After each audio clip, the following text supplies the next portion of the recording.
Welcome everybody to the first ever Augustana Solar Energy Education Conference.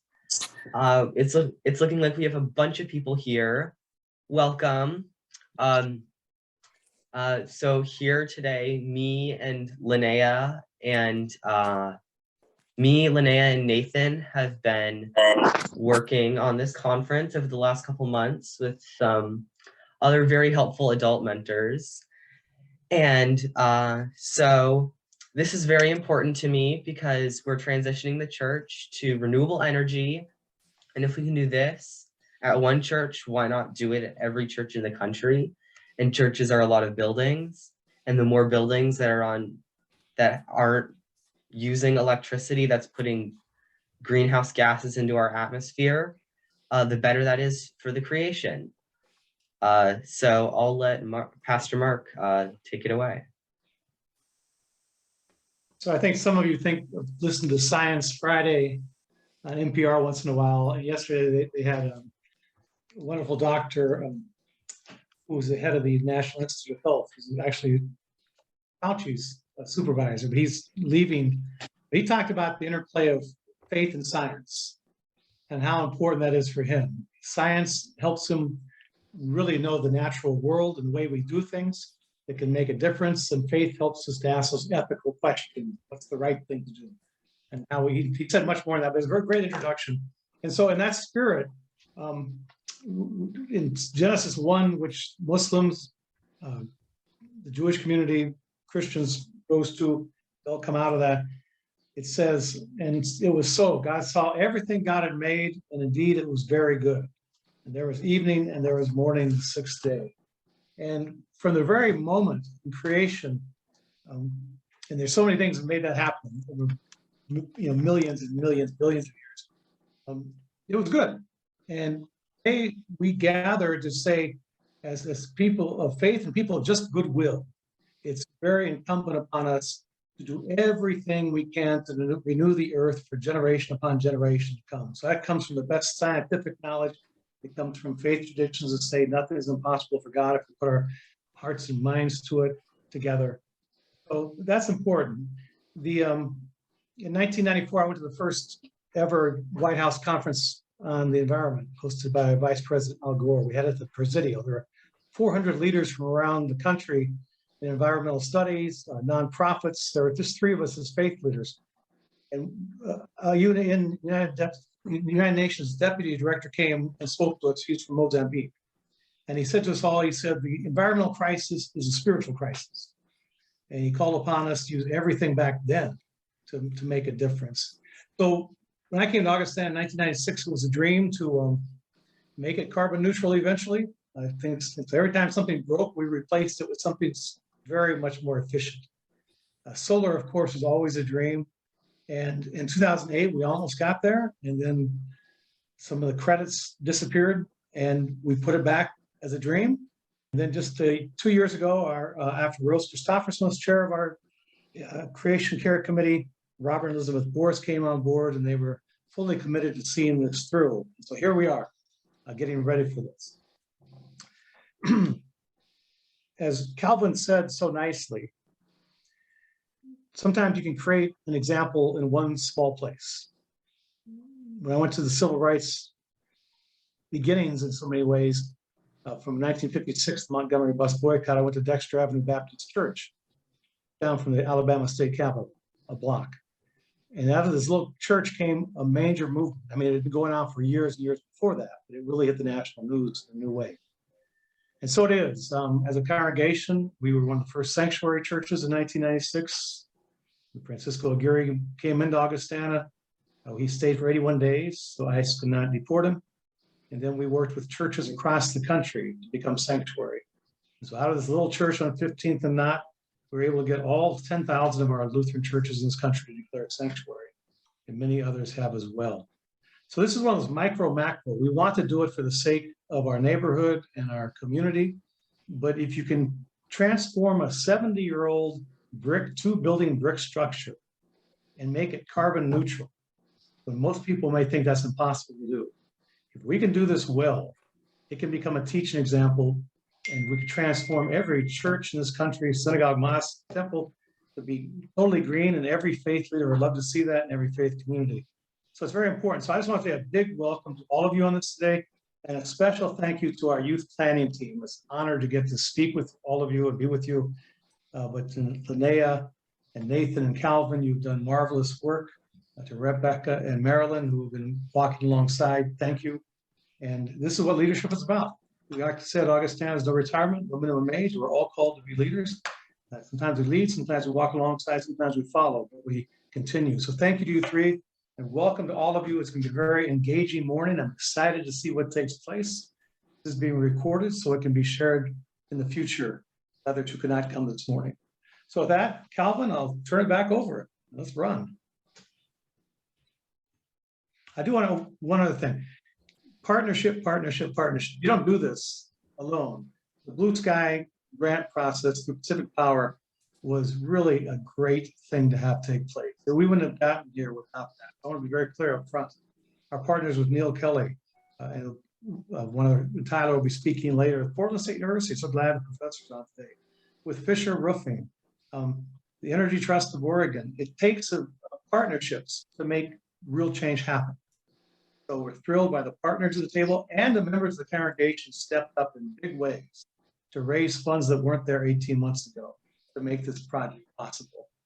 Stepping out in faith, believing it can happen, that's how you get things done. And then doing the hard work behind the scenes. So thank you and welcome again to all of you. Great. So thank you, Pastor Mark. Next up, we have Andrea. Eon was the first being. It was him and darkness. He's an all-powerful blue orb. And after eons of living alone, as darkness does not have a spirit, he decided to use his powers to create a companion. He created earth, and all of his powers left him, like flowing water. His powers then became the sky, the ska. After eons in darkness with Maka, the earth, they asked Ska if he could create something so they can see. Ska created morning light, the light red hue, Amp, and like darkness, or it does not have a spirit. This light is not warm, and Eon and Maka were still cold.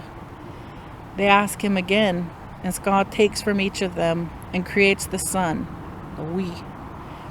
The sun is too hot and burns Maka and Skan, so they ask Skan to help them. Skan created the first day by bringing Amp back to signal we is coming. Then when we leaves, it signals he is gone. And then it is Han's time.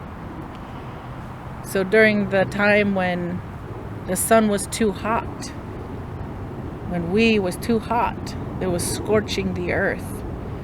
And there became that need for darkness. And so that's how night and day were created.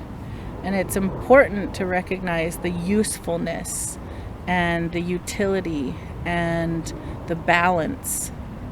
And so when we think of daylight as a gift, the light of the sun as a gift, how will we use that gift for the people to be compassionate the way that Ska was compassionate for Eon and Maka to help bring night and day into existence. Okay, next up we have Robert and Elizabeth Morse. I want to introduce Robert and Elizabeth Morse.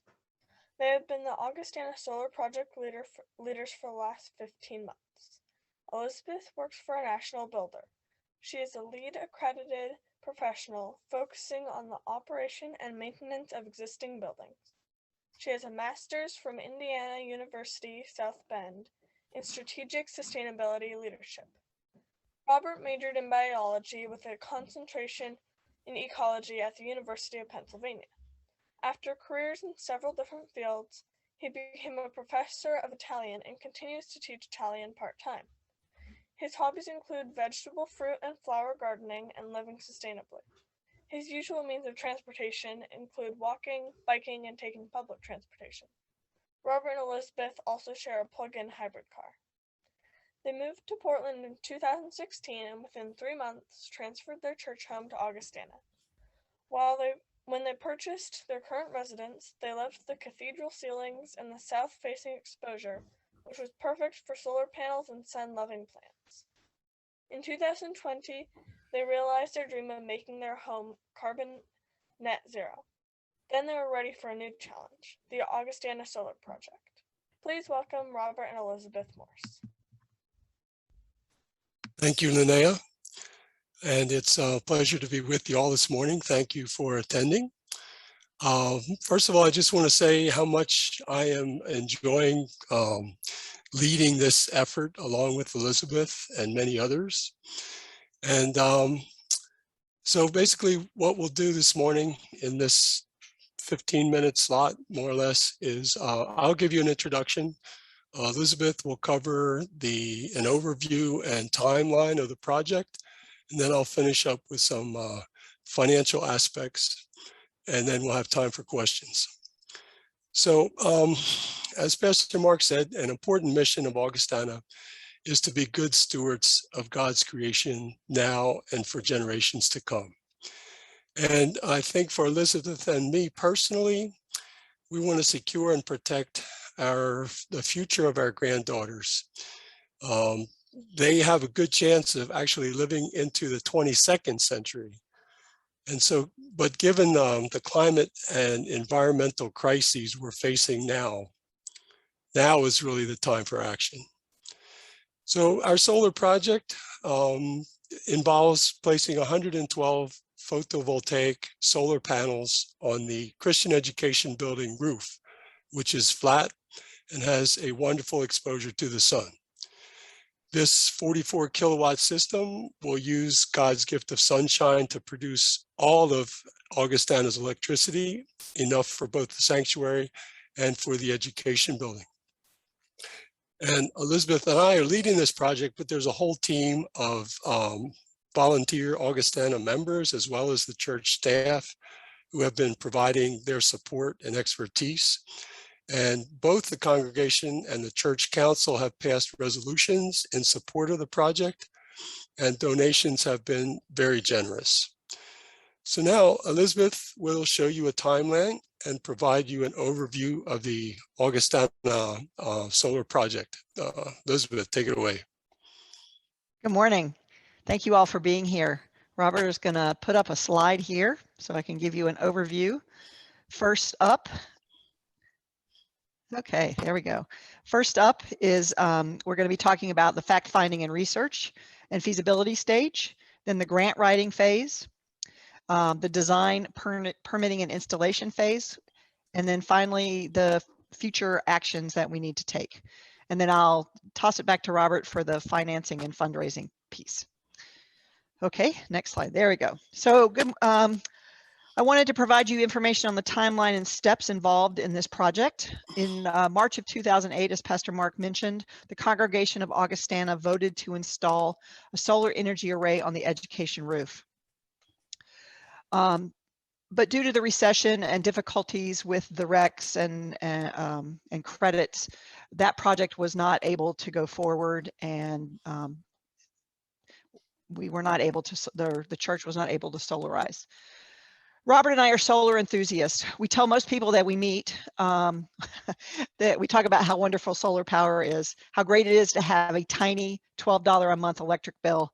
That's for the net metering cost. And with the COVID shutdown in the spring and the summer of 2020, I was working from home more, and Robert's activities had moved online or stopped, and we decided we needed a new project. So we decided to investigate the current solar price for an installation on the Augustana Education Wing. We knew the price of solar panels had fallen significantly over the past 12 years, and the efficiency of the panels had increased.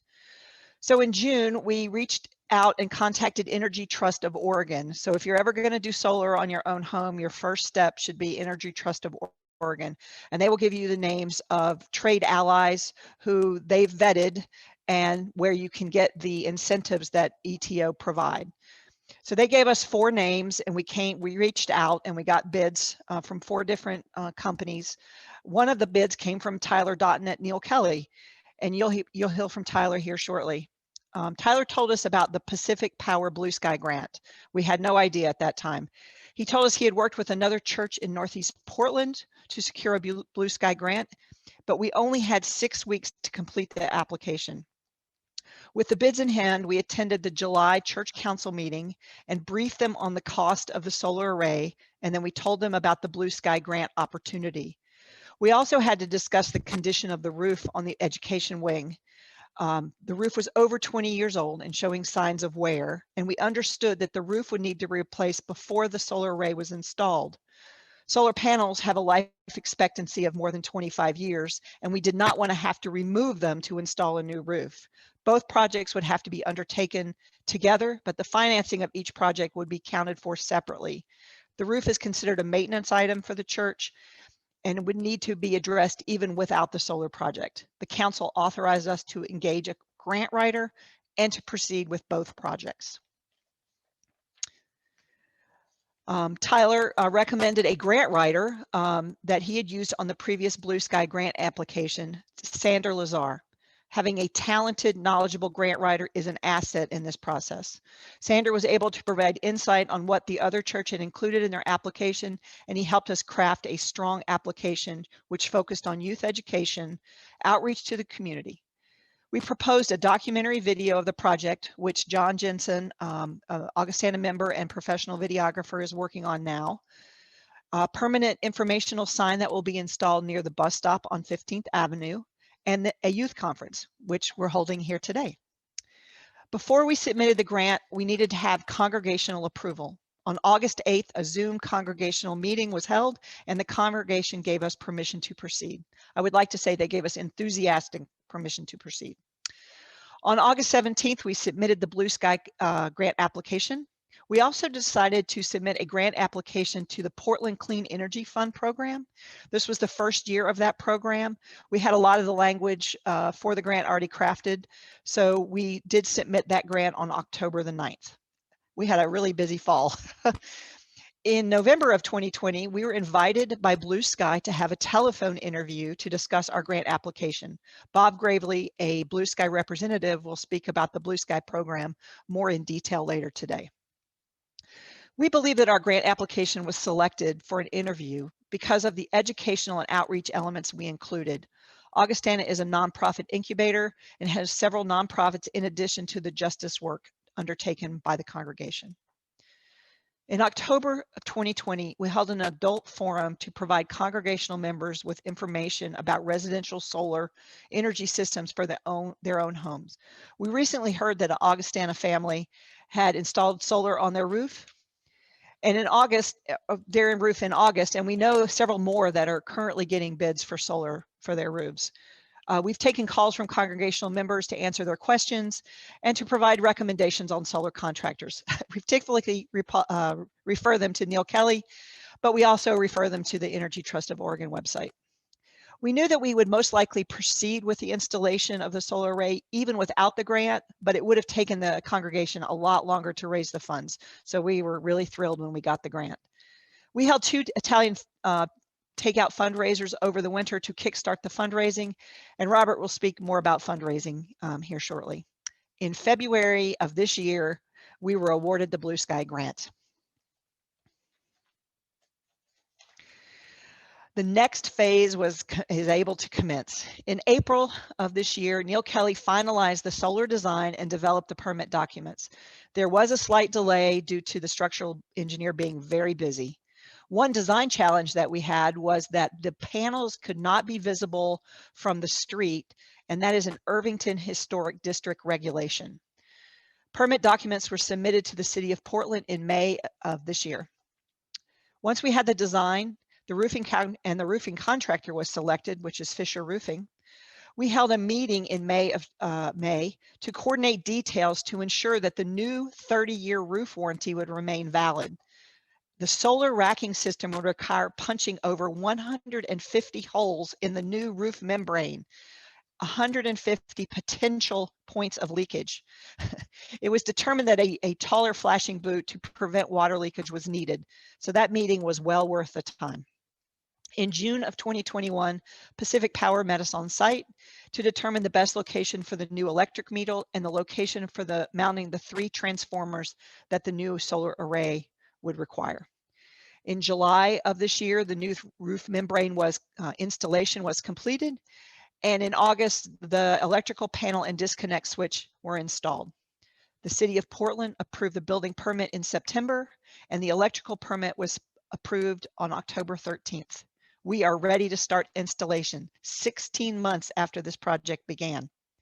The project installation will begin on Monday, October 25th, this Monday.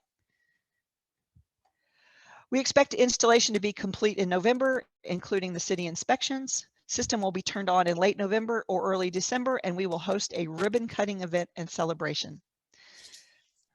Thank you all for being here, and I want to give a shout out to my amazing granddaughter, Vivian. She's on the call. She's a sophomore at Cleveland High School. Okay, Robert will now provide a financial overview of the project. Thank you, Elizabeth.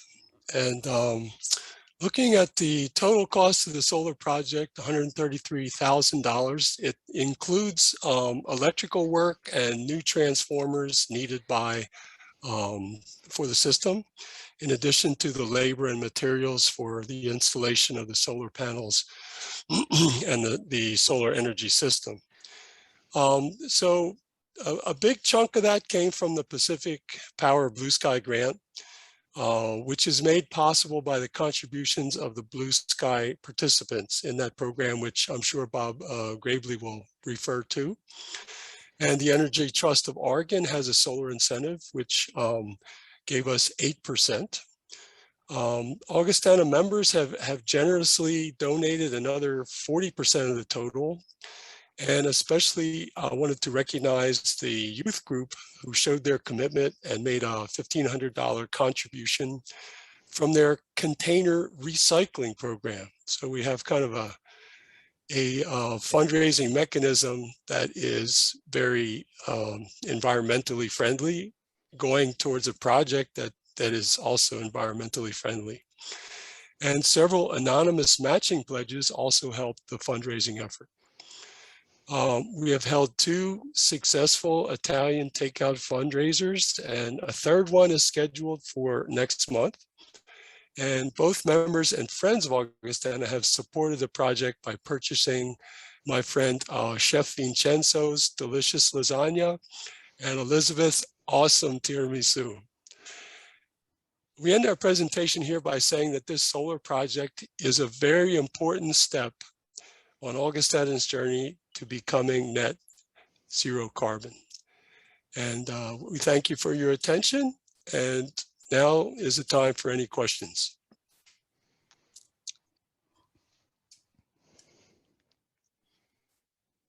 Okay. No questions. Yay. No, I have a question. I'm interested in donating, but I'm just wondering how one does that. Does one just go on the website to donate, or what do we do? How would we donate to this? Yes, on the website, there is a button you can click on for a donation, and I believe you can specify that it's for the solar project. And there's a match going on right now, Rose. Thank you, both. Yes, up to November 7th, donations will be matched by an anonymous $3,000 pledge. Great. Any other questions? Thank you. Okay, we'll turn it back to Calvin, I guess, at this point.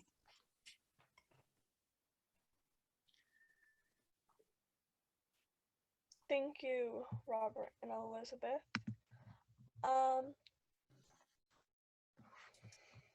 We had planned to have a greeting from our U.S. Senator Ron Wyden, but last night his staff notified us that given all that is moving so quickly in Washington, D.C., he is not able to greet us this morning, unfortunately. The senator sends his greetings and supports to all who are involved with today's Solar Energy Education Conference. His staff member wrote, "I'm so sorry, I'm just getting word from DC that Senator Wyden was unable to record the video for the conference.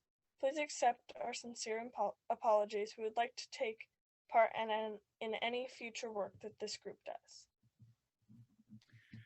Thank you, Linnea, for doing that. And Reverend Knudsen again. Senator Wyden is a good friend of Augustana's. He's a member of Beth Israel congregation downtown with Rabbi Kahana, and is a very champion for environmental justice and addressing these issues today. And the work he's doing right now around the infrastructure bills will have a direct impact on what you're all working on. So we know he would have been here if he could have, but we're so thankful for what he is doing. So keep all those in Congress in your prayers.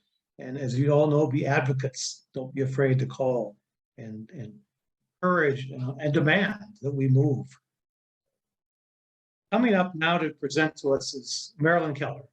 Marilyn has been the jazz leader at Augustana for over 30 years. We've worked together for the last 26. She's become the voice of peace and justice in Portland whenever we have rallies, whether it was freedom to marriage or not going to war or environmental issues or ending gun violence. Marilyn is always there to speak and sing. She's also a chief petitioner for Lift Every Voice Oregon, which has 2 measures to end gun violence in the state. It was in USA Today, actually, has been mentioned. Rabbi Kahana is the chief petitioner as well as myself. Marilyn is out there. She uses her instrument, her voice, to really make a difference. All the young leaders on this call, you can't have great movements without music and poetry and art. All those things deepen our commitment. Well, Marilyn's going to take us for a few moments into a deeper place as we do this important work together. Marilyn Keller is also a member of the Jazz Hall of Fame. She, along with one of our friends, Daryl Grant from Portland State, did a major piece at the National African American Museum in Washington, D.C. just a year ago in the Oprah Winfrey hall there. So she is well-traveled, but she's going to share with us now. Marilyn Keller, please take it away. Thank you, Mr. Mark. Thank you all, Calvin, Nathan, Linnea, and church family members and friends for joining us on this call. As I began to think about what music I wanted to present this morning, I thought back to one of the first, I believe, consciousness raising tunes that I learned about caring for the voices of the youth that were coming behind us. They are the ones that will be carrying the burdens of the earth, our civil society, the educational processes. They'll be the teachers, they'll be the librarians, they'll be the carriers of the torch as we go forward. And this is one of my favorite songs to sing. I always like to present it at the Blessing of the Animals on St. Francis of Assisi Sunday. This is Bless the Beasts and Children from the Carpenters. Bless the beast and the children, for in this world they have no voice, they have no choice. Bless the beast and the children, for the world can never be the world they see. Light their way when the darkness surrounds them. Give them love, let it shine all around them. Bless the beast and the children, give them shelter from a storm. Keep them safe keep them warm. Light their way when the darkness surrounds them. Give them all of your love. Oh, let it shine all around them. Bless the beast and the children. Give them shelter from a storm.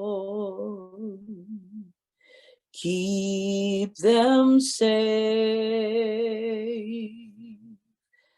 Keep them warm.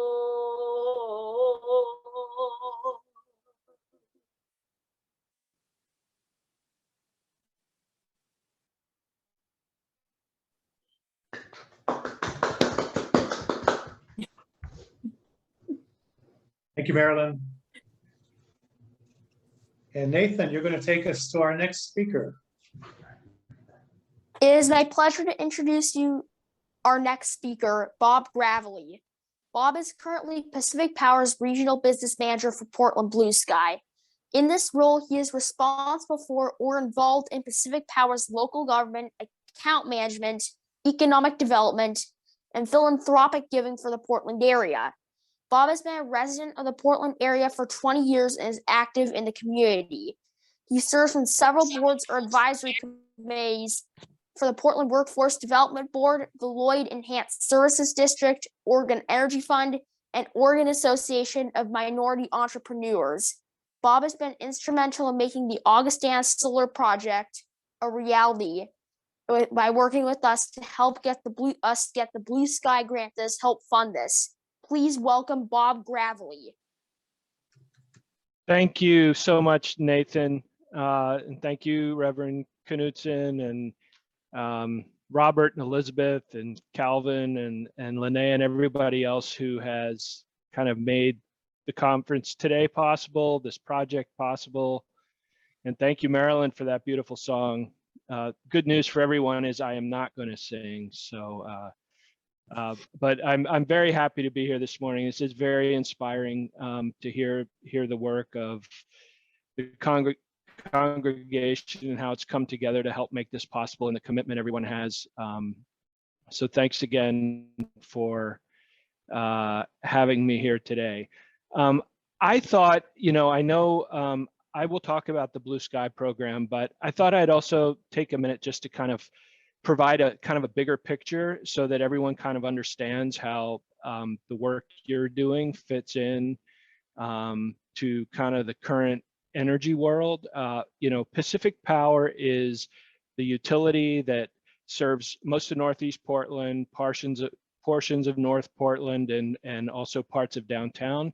So between Pacific Power and Portland General Electric, or PGE, we're the electric utilities for Portland.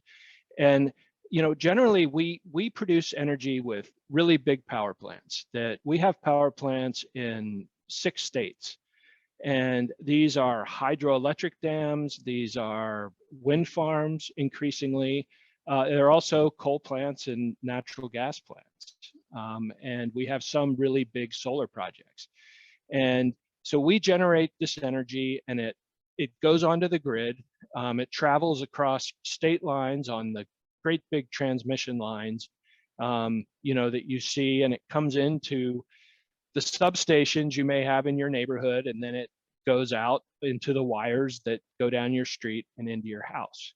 And that's how most of the energy that homes and businesses, that's how it's generated. And that's how it has been. And a lot of that energy over time has been from fossil fuels in this country, in the West and in this country. And starting in about 2005, probably, renewable energy has become more and more a part of our power mix, and it will continue to go that way. It's not going back. I think by 2030 now, and we even have laws in the state, and Washington has laws, in California, but our emissions from our power generation will be down by 80-85% from 2015 levels by 2030. But there still will be some emissions. There still will be some fossil fuels in the power mix, well into the 2030s. And so we know that there are people who want to do more. They want to go faster than the energy utilities are going in terms of renewable energy. And that's where programs like Blue Sky and what you all are doing fit in. So Blue Sky is Pacific Power's voluntary renewable energy program. PGE has its own version. I forget what it's called, but both Pacific Power's, Blue Sky, and PGE's program are nationally recognized voluntary customer renewable energy programs. And we have about 25% of all of our customers in Portland, both residential and commercial customers, participate. And what it is it allows people to choose to spend a little bit extra on their monthly power bill to support development of renewable energy. And then one program that Blue Sky funds is the grant program, like the grant that Augustana received. So each year, we look at what the available funds are, and we encourage applications, and we award probably about a dozen grants a year. And they often will go to churches and schools and municipal buildings. Some of the ones you're probably more familiar with. Oregon Convention Center has a project that Blue Sky supported. The Port of Portland, Legacy Emmanuel Hospital, and other churches have also participated. So St. Andrew's Parish, St. Charles, St. Michael's, and All Angels Church are some of the other churches that have already taken advantage. And these grants can fund up to 100% of some projects, and sometimes, such as in the case with Augustana, there are other contributors so the cost is shared. And we see sometimes that the solar projects are pursued to as part of renewable energy goals, and also we see some applicants in Portland, and it's frankly it's more of a cost driver. So we completed a project recently for Do Good Multnomah, which is a group that supports housing for veterans. And they received a project on their house there was a house off Rosa Parks Way, and the solar project is offsetting, a good bit of the energy bill for the project. So that's more money to put veterans in housing and less money paying the power company. So there are lots of reasons why people participate, and there's lots of benefits for these kinds of programs. And I think it was Elizabeth that mentioned one of the things I really like about this program, and I think you all are aware of, is that this money doesn't come from the company, or it doesn't. These are your neighbors deciding to pay a little bit extra. It could be a business down the street, or it could be the person who lives next door to you. So these are neighbors funding projects for the community, and I think that's one thing that makes these programs great, and we expect them to grow. So Blue Sky has been around for 20 years, and that is right now our main energy program. But we are, recently, I think someone mentioned the Portland Clean Energy Fund that was approved by voters a couple of years ago, and that's another source here where, there's going to be tens of millions of dollars a year that will be passed out in the community for projects like this. We're also working with the city of Portland and Multnomah County and trying to develop community-wide green tariffs. So, and all of these are kind of designed in part to help fill that gap between where the utility is going and the pace where the utility is going in terms of developing renewable energy and 100%. So the city of Portland is very interested in getting to 100%. They know where they're going to get from the grid mix, but that's not enough. So they want 100%. So we're going to work with them and PGE, and we're all going to kind of try to work together to figure out how to get there. So I think I'll stop there. You know, I just want to thank you all kind of for your partnership in this, and I want you to be aware. You know, if I can kind of leave you with anything, it's to know that, you know, we're all kind of moving in this direction, and there are increasingly opportunities for people like yourselves who want to do more faster. So very much appreciate the partnership and having me here today, and looking forward to the rest of the program and happy to answer any questions. Bob, I imagine there's a program. Thank you so much for coming on today on a Saturday morning. Really appreciate your work and all the ways you're engaged in the community in such a powerful way for the common good. I imagine there's programs like this across the country that other churches we're in relationship tap into. Yeah, I think there are. You know, I think most utilities, you know, renewable energy is something that is there's demand everywhere. And like I said, sometimes it's driven by cost consideration. Sometimes it's to do the right thing for the planet. But I would guess that just about anywhere you are in the country, whoever your assigned electric utility is, they would have some form of program. It may not have 25% participation like Blue Sky, but there would be some way. You know, I would encourage, you know, churches to maybe if there is an equivalent of Energy Trust of Oregon, that someone mentioned that's a great way, but you can always also start with your utility, and your utility could tell you what's there. I asked that question because I just did a count of who's on this call. There's about 70 participants from 40 different devices. I think we have 7 states represented. So I know there's others in other parts of the country listening in today. So thank you for that answer.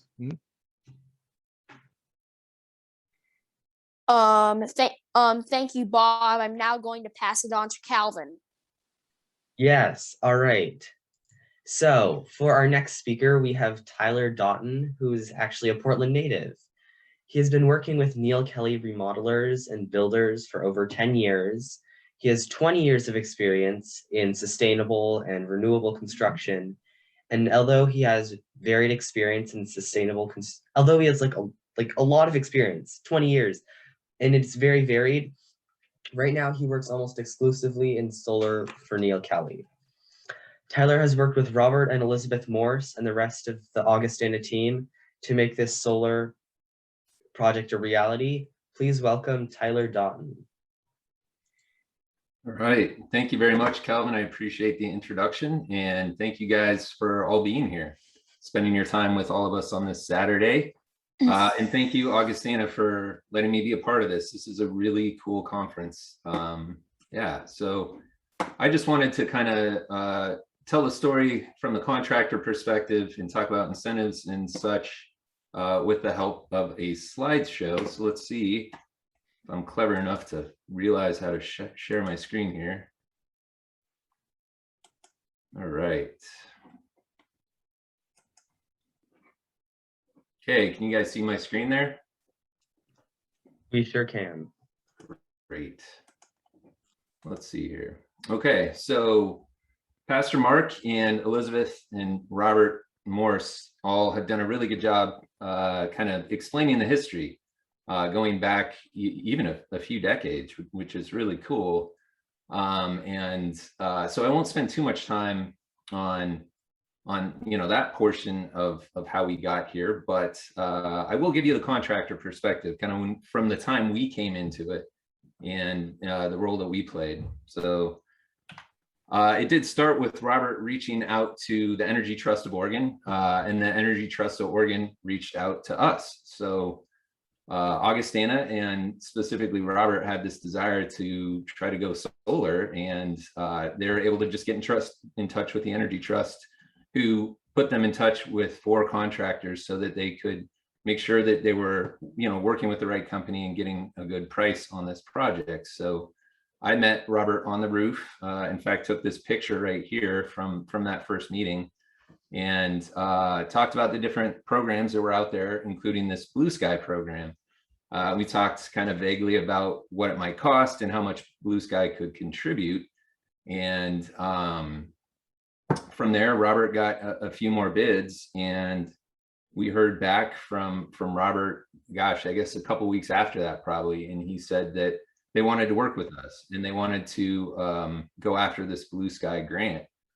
So as they mentioned, we were kind of short on time. I think we only had 5 or 6 weeks from that point to get the application in, but we assembled a really good team, including Sander Lazar, the grant writer, who was really instrumental in getting this project across the finish line.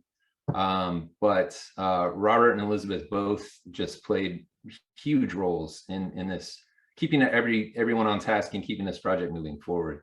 They did an incredible job, very dedicated, and without them and without Sander, we wouldn't be sitting here talking about how cool solar is and how it's going to electrify the church. So, and then the Neil Kelly team that was assembled is basically myself. I'm the consultant, and Zane Goff is our designer. And Zane did a huge amount of work up front just to figure out, to try to work with within the Irvington historic overlay and make sure that the design was something that we could build, and working with the utility on some of the specifics for, upgrading the transformer and some of those things. So we applied for the Blue Sky grant. It took us all of that 5 or 6 weeks to get the application together. And we felt like it did come together really well. We had a great team. And again, we felt like we had a pretty good chance.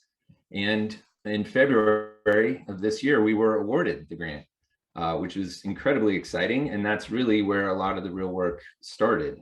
And again, Robert and Elizabeth, throughout this whole process, were so good at keeping everybody on task, keeping the whole thing moving forward. It really does take, like Pastor Mark said up front, it takes partnerships. There's a lot of people that were involved in this, but again, without Robert and Elizabeth, it's easy for projects like this to get off track. But they helped us work with the engineer to make sure that this array could in fact be supported by the roof structure. They helped us work with the electrician, who helped us work with the utility. We cleared all of those hurdles, and here we are. We're starting the installation on Monday, and likely by the end of November, there will be a working solar array on the roof, which is pretty exciting. And that solar array will get the church to net zero electricity, which is just plain amazing. And again, none of this would have happened without the Blue Sky program. We're incredibly lucky to have this program. For those of us who contribute to that Blue Sky program, we're helping fund projects like this, which is so cool. So yeah, we're really lucky to have these programs here in the Portland area, and really lucky to have had a church that was so dedicated to going solar and kind of doing everything they could to help stop climate change. So real quickly, I want to go through how solar works, just kind of breeze through this because I think it is important. This oversimplified graphic here kind of shows us the solar panels convert the sun's energy into electricity, into direct current electricity. That DC electricity is sent to the inverter, which in this diagram is over here. That inverter converts the DC to AC electricity, which is what we use in the buildings. And then that electricity is backfed into the electrical panel where it powers the loads inside the building. And any excess electricity that's generated by the solar array that isn't used in the building is sent back out to the grid. And Augustana will get a credit for every kilowatt hour that's sent back out to the grid. And so that whole process of net metering kind of helps make projects like this possible and more affordable. So this is real quickly, I want to run through what installing a solar array looks like for those who are curious. It's actually pretty easy. It's relatively straightforward. I was kind of surprised how easy it was when I got into the solar industry, but it's, you install your racking. This is the racking we're using for this project. It happens to be an Iron Ridge flat roof attachment, and you just attach your rail directly to the roof. There's a flashing that is, the roofer comes back after we've installed all of our racking and he flashes our roof penetrations. As Elizabeth said, there's 160 something penetrations. So important part of the process is getting that roofer involved. And then once all of our racking is up, we attach our modules and all of our wiring as we go. And all that wiring is run along the rail here, nice and clean and orderly so that you can't see any of that wiring. And then it's sent to these conduits, which we call home runs. And all that DC electricity through those wires is sent over to the inverter, which is this picture right here. This is the inverter, same inverter we're using for Augustana here. And that inverter, again, converts the electricity from DC to AC so that we can use it in our buildings. So from the inverter, we've got a feed going to the electrical panel, back feeding all of that electricity into the panel so that it can power the loads. So that's a real quick overview of what installing a solar project looks like. So I know Elizabeth kind of touched on this a little bit and others have as well, but if somebody is interested in going solar, where do you start? The Energy Trust of Oregon is a really good place to start. We're really lucky to have them in our area as a resource. They are really just advocates for folks who want to save energy or create energy. So I highly recommend people go directly to them, as they will put you in touch with a few contractors. They can answer whatever questions you have up front too. Or, you know, the other option is going to a local solar contractor like Neil Kelly. There's a number of other really good solar contractors in the city. And you can come to one of us and ask us questions about, you know, how viable is my site for solar? What are the costs? What are the incentive programs? Any good solar consultant should have answers to all those questions. So if you're curious, please do reach out to the Energy Trust or to a local solar contractor. And we, as solar contractors, now we have remote design capability. As this graphic shows, this is the design program that we use, which is Aurora, and Aurora has LiDAR built into it. So we can tell how tall all the trees are and all the buildings around your house or your building. And that tells us what your solar resource is. So bottom line is we can get a design and a proposal together within 20 minutes or so these days, and it's going to be pretty accurate. So it's not like the old days. Even when I first got in the industry 8 years ago, we had to go up on the roof, and we had these old tools called Pathfinder, which you had to manually do a bunch of math to try to figure out what the solar resource was based on an image. Nowadays, I just type your address in on this design program, and I can have a design with the solar resource of your roof pretty accurately figured out within 20 minutes. So again, if you're interested in solar, whether it's, you know, a nonprofit, for-profit business, or residence, whatever it is, just reach out to the Energy Trust or a solar contractor, and we can tell you in very short order how viable your site is for going solar. So what does going solar look like? I want to run through the incentives just so everybody has a better understanding of what it can look like. But again, I encourage you to reach out to the Energy Trust or to a solar contractor to get more specific if you want to. Going solar in Portland and Oregon in general is easy and affordable.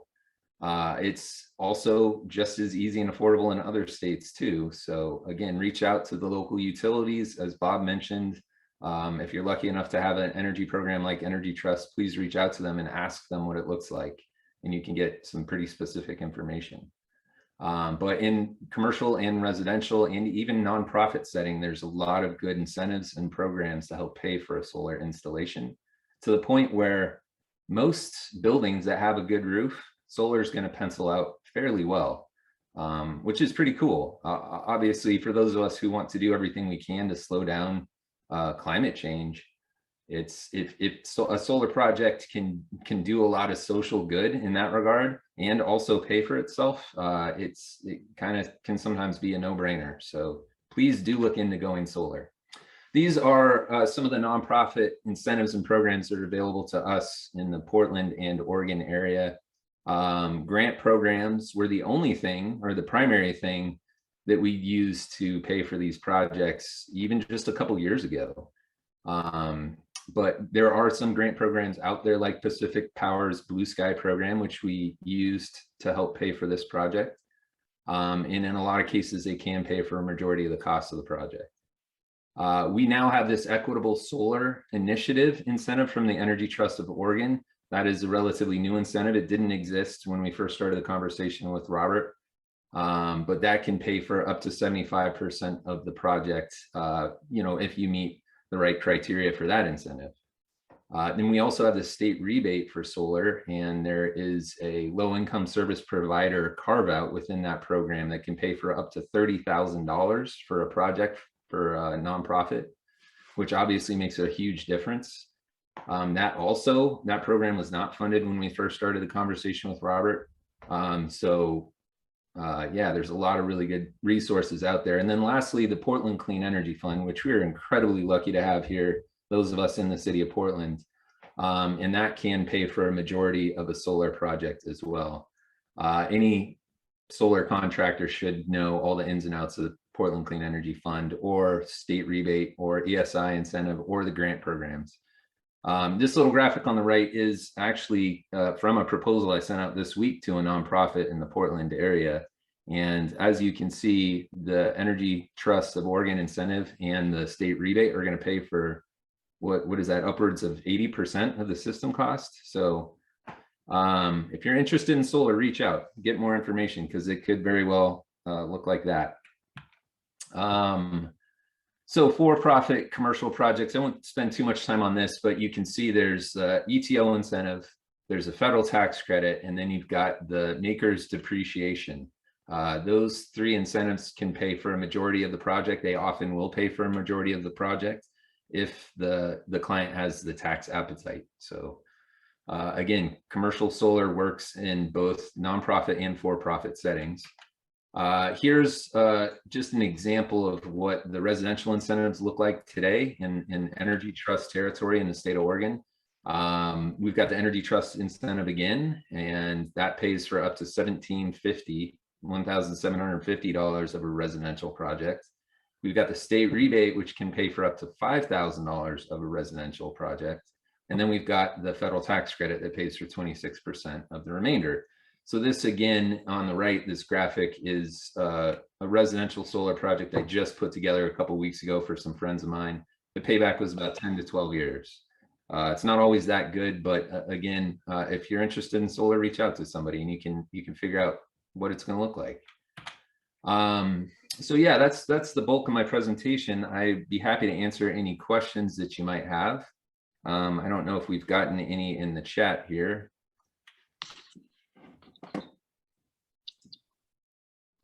Doesn't look like anything specifically for me.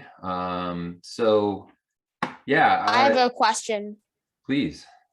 How does the climate of an area affect what solar can be put on it? That's a great question. Obviously, here in the Portland area and the Pacific Northwest at large, where it's pretty cloudy and rainy, but all of that is factored into a solar production analysis that you can get from energy trusts or a contractor. So when I look at your roof specifically, it takes into account the tilt of the roof, the direction the roof is facing, all the shading, and local climate data. And it tells us how much energy we can expect to produce. So it definitely obviously helps quite a bit to be in a sunny area. Say on the east side of the Cascades, in a place like Bend, they get as much as about 30% more production, or even more than that, per square foot of roof area. But, you know, I mean, Portland has a similar climate to Germany, and Germany has been, you know, per capita, the world's leader in solar installations for decades. So if Germany can have solar on most rooftops, then we certainly can here in Portland too. Great, Tyler. This is Mark. Okay, thank you. Cal, that was a great question. Nathan, I want to underscore what Tyler said just now. The climate does not dictate it. When I was teaching in Astoria at the Job Corps in the 70s, we built a solar greenhouse. That's one of the rainiest parts of the state, but it ran everything in terms of that greenhouse. So great question. And Tyler, thank you so much for your work. It was Like meeting with you, with all those meetings with Robert and Elizabeth, and keep doing what you're doing for the city of Portland. And I Neil have a Kelly is one I of the have a great ethical question. companies too. I have a question. I'm thinking about the fact that the sun only shines during the daytime. Do we have a whole bunch of big batteries somewhere where we can store the energy that we gather when the sun is shining and then use it in the evening and at night? Yeah, you sure there are residential batteries are more affordable, more realistic to incorporate in a solar design these days. But for most of us who live in a place where the grid is nice and reliable, like here in the city of Portland, we just do grid tied systems so that essentially my house is net zero electricity, and which basically means I'm creating as much energy as I'm using. And obviously on a sunny summer day, I'm creating a lot more electricity than I'm using. So we're kind of using the grid as a big battery in a way. We're sending all that extra electricity back out to the grid, and then my meter spins backwards and I get a credit for every kilowatt hour I send back. But that being said, there are batteries. There are residential batteries that I could hang on my wall. I could store whatever energy. Primarily, we're using those for backup power though. So when the grid goes down, if you have a battery, you can still power your house and have your refrigerator and lights and outlets and such work in a grid outage. So great question, Rose. Thank you. I also have a question. Mm-hmm. My house is shaded by 2 huge trees. So putting solar panels on my roof probably wouldn't be very effective. Is there a way that I can donate so that somebody else could put solar panels on their roof? Yeah, and that's a great question. Thank you for asking it. There's a couple different avenues you can go. As Bob mentioned, you can contribute to the Blue Sky program if you're in Pacific Power, which essentially that funding, once you contribute to a program like that, is helping to pay for projects like this. So you are somewhat indirectly still supporting the solar movement.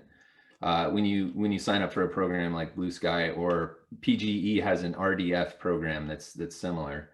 Or the other thing you can do now is there's community solar. So there's a community solar initiative that's finally off the ground here in Oregon, where you can essentially sign up to get a share of a huge utility scale size solar project. So just a ginormous solar project, you can kind of own a certain amount of the electricity that's getting generated from one of those projects. And so if you have questions about that community solar, feel free to reach out to the Energy Trust or to Neil Kelly. Great question.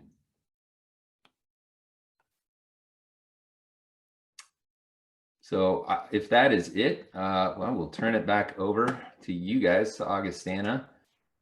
Thank you guys. Before you go, Tyler, I just have a question. This is Marilyn Keller. Mm-hmm. As part of this proposal, we had the possibility of having 2 electric vehicle chargers added to the project.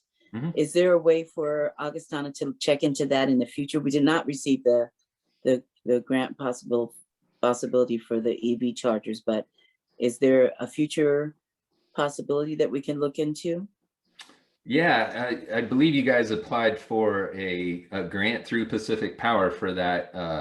I forget what the program is called, but it's that program still does exist. So yes, absolutely, you could apply for a grant through that Pacific Power program that funds EV charger installs. Yeah, please reach out to me, Marilyn. We do have a grant program that distributes money from the Oregon Clean Fuels program. So as long as there is kind of a public charging component to it, I would think that the church would be a good candidate for that. So, you know, if someone could reach out to me, I'd be happy to kind of walk you through that. I will spearhead that project. I'm the proud new owner of a 2013 Nissan Leaf all-electric vehicle. Nice. And it would be wonderful to have that possibility at the church. So Bob, I'm sure you'll have a call first thing Monday morning. Okay, terrific. I have a question, please. Is it possible to put a solar panel on a ceramic tile roof? Yes, absolutely. Yeah. There's certain racking solutions that are made specifically for ceramic tile. So yeah, please do reach out to us and I can give you a little more information on that. Thank you very much. Of course. Yeah, I just wanted to jump in. This is Robert. A question for Bob Gravely. The Oregon Clean Fuels, is that the same as the e-mobility grant that we Yes. applied for? Okay. Oh, yeah. Okay. So that is what you applied for? Yes, we did. Okay. Yeah, in the fall, last fall. Okay. And we got an interview, but they said they were using or investing more in rural areas. Yeah. Especially since there's the PCEF grant for Portland. Right. So, but don't let that discourage you. I think part of what happened this year was there was less money, and there is some sensitivity. We do serve a lot of rural parts of Oregon, and sometimes we deal with, you know, everybody not wanting all the money to go to Portland. So if that's what you heard this year, don't let that discourage you for next year. I think there's going to be more money available. okay. So stick with it, and I can help with that for sure. Okay, good to know. Thank you. Mm-hmm. All right, thank you, Tyler Doughton. That was great. Very interesting. All right, next I'd like to pass it on to Linnea. Next up is Dr. Eric Rohe. I'm happy to introduce Dr. Eric Rohe to the conference. Dr. Rohe is an instructional professor and algal researcher at Portland State University. He earned his PhD at Portland State University in 2018 for research that he performed to study cyanobacteria in Upper Klamath Lake. When he is not in the field sampling lakes around the Pacific Northwest, he teaches courses at Portland State in the Environmental Science and Management Department. He mainly teaches ESM classes that focus on sustainable living, personal energy use reduction, and resource consumption. For the past 5 years, he has been developing a course about local environmental issues in Portland that focuses on how we use energy in our region and how that impacts our air and water quality. Please welcome Dr. Rohe.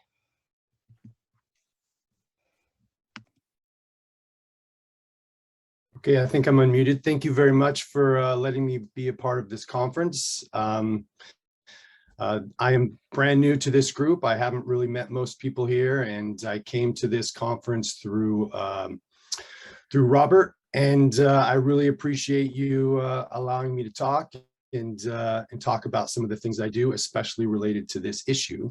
And I'm going to, oops. I have a presentation here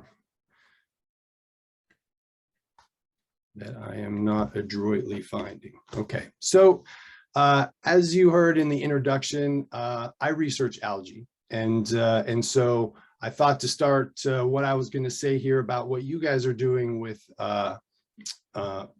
solar panels and definitely about energy use in general.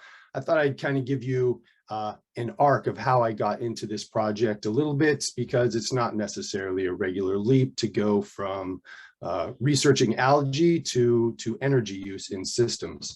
So I used to be a high school teacher, and I wanted to do a little bit more research. I used to teach environmental science at high school. And so when I started to research on my own, I had visited lakes as a kid, and I loved lakes. And so I started reading about lakes and researching about lakes. And that ended up to be what I did my research in. And these are some of the lakes that I visited growing up. They're really beautiful spots, Mono Lake and some of the lakes in the Southwest, and even some Oregon lakes like Crater Lake and Waldo Lake. So when I started to research environmental systems and sustainability, I started in lakes. And it fed me to this really weird field of studying toxic algae blooms in lakes, which are a huge problem around. So this is where I spent most of my time reading and researching. And I look at small little photosynthesizers in the microscope and understand how they work. And then I design lakeside experiments to figure out how we can keep them from being a problem or keep them in the systems if we need to keep them. But when you're a researcher and you're a teacher, you end up becoming a college professor. And apparently there's not a lot of classes that you'll teach all year long on algae and lakes. And I became a professor at Portland State, and it ended up that the class that I teach on lakes and algae happens once every 2 years. So I have a lot of other classes that I have to teach in between those times. And one of the topics that I started to get interested in was energy use. So mostly what researchers do is we read. And so I ended up reading a lot about energy use to prep to teach students about energy use and sustainable living. And so this is where I came to this field that you guys are in right now. And one of the best minds on this that I have found that really helped me understand sustainable and renewable energy is Professor Václav Smil. He's from the Czech Republic. And if you really want to read about how we should apply renewable and non-renewable energy to any of the systems that we use, this is a great place to start. He reads probably more than anybody else we know. He's written many books on how to apply energy. And so this professor was kind of my foray into this system. And he has a few main pieces. He's not really a sugarcoater of using renewable energy all the time. He is somebody who really believes in you have to figure out what energy uses you have, and then apply the best source to that use. And so I apply that in a lot of the research and reading that I do on this subject and in some of my courses. And so that's kind of why I am here to talk to you today, because what you guys have done in your system with using solar panels for electricity, you've applied the perfect source of renewable energy to what you want to use that source for. So that's kind of going to be the theme of what I'm going to talk about today, and kind of talk about renewable energy in general with that. And hopefully you'll see the direct applications to your project that you're doing, and hopefully it'll help you understand systems pretty well. So when I research energy use, I start off big picture. And so I look at national publications for how we use energy in the US, and also state publications for how we use energy in Oregon. And this is a super simple pie chart, of course, but it includes data all the way up to 2020. It doesn't include 2021. But what you see is mostly in the US, we use energy for transportation and industrial processes. And we use quite a bit of energy for residential, but as individual people, we end up using most of our energy for transportation and residential, and then a little bit for commercial. So what I apply to energy use is this process where I look at the target area of energy use that I have, and then I pick whichever source I think is going to apply best to that, and then I analyze the cost benefits of that, and then I'll apply it. So you'll see I'm going to kind of talk about using that for solar panels and taking information from a bunch of different national sites to show that if you are going to apply solar panels to a certain energy problem, there's only certain energy problems or energy uses that it is best suited for. Luckily, solar panels for electricity for residential and commercial is perfect. So if we look at how people use energy in spaces. So a lot of this is home spaces, but this is also commercial space. The number one energy use goes to making the environment either warmer or cooler. Now, heating is an issue for electricity because we don't really have good equipment to convert electricity into space heat, but we have great equipment to convert electricity into cooling a space down. So air conditioners and electricity use are a great combination. Space heaters and electricity use are not. I've read quite a bit to try and understand this, but essentially what it comes down to is converting electricity into heat in the air takes a lot more energy than some of the other maybe not thought of as environmentally friendly sources that we use. But most other uses that we have domestically and commercially are run off of energy, whether they're electronics or appliances or lights. And pretty much everything we use that runs strictly off electricity is going to be is what we use the most, except for space heating. And so if you look in homes, you'll see that space heating, and in businesses, space heating is our number one thing. Water heating is pretty high, but using lights and electricity are pretty high as well. So the idea here is, if you are going to try and cut or change the source that you use for electricity, then what you're looking at is, if you have a business that runs a lot of electronics, that has a lot of lights, has a lot of appliances, if space heating is your big issue, then maybe renewable energy for space heating might not be perfect. So then I've decided what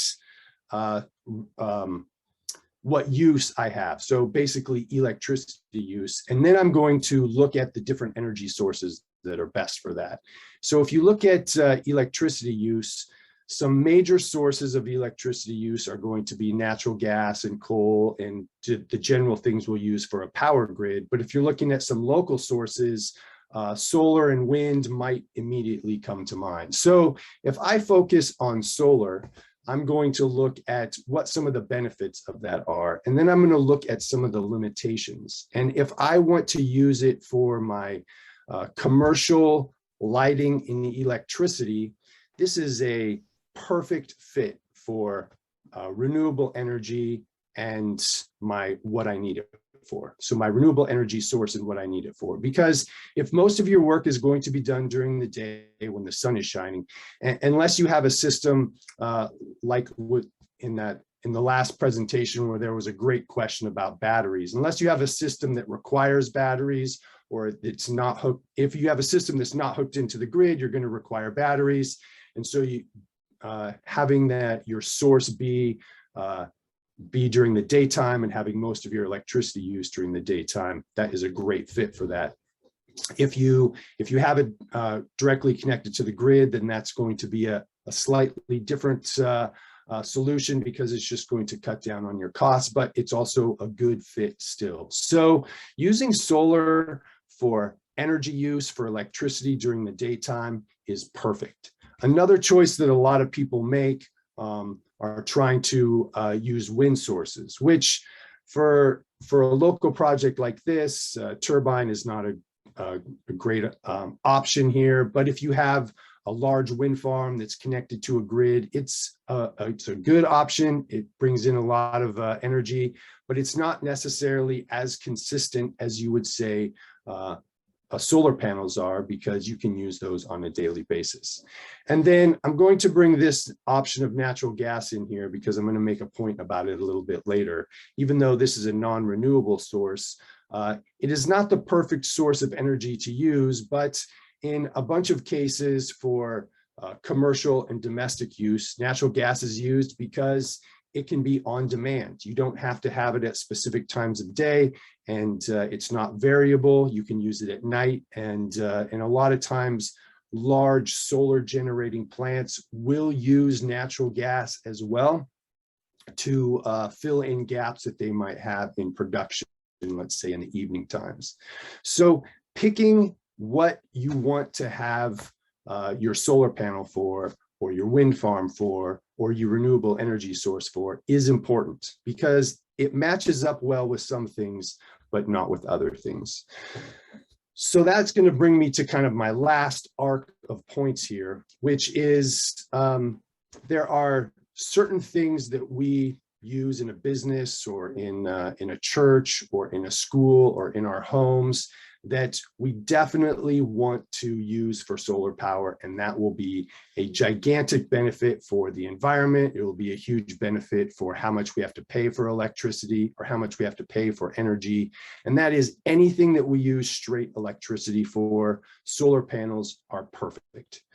But looking at national research, anything we use for space heating, the best thing to do is make your natural gas systems that have a furnace as efficient as possible. And this is a weird point to make here because we're really talking about solar, but not all of our problems with our energy use at a home or at a business can be taken care of with solar panels, but a lot of them can, which is awesome.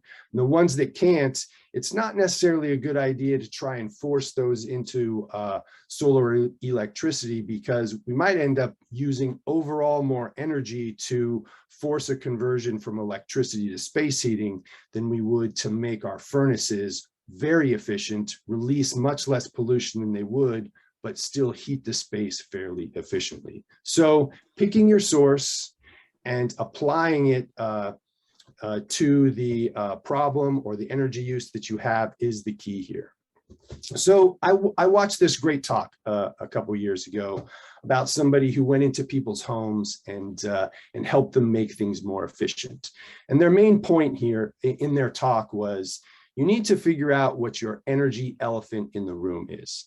Because what you use energy the most for in a business, in your home, and in a place will really lead you to decide what you want to do. So putting solar panels on your church or your school, awesome, because that is going to really take care of that energy use that you have, which is electricity for all the operating hours. You can solve that problem really well.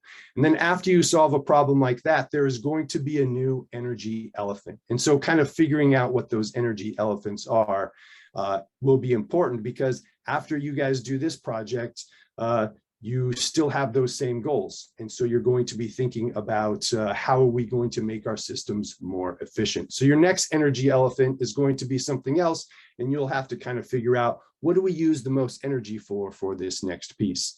I will tell you that the answer to that is going to be probably on this chart with space heating and maybe a couple other things. But for Americans in general, and I'm glad somebody earlier brought up electric cars, our energy elephants fall in these two categories after electricity.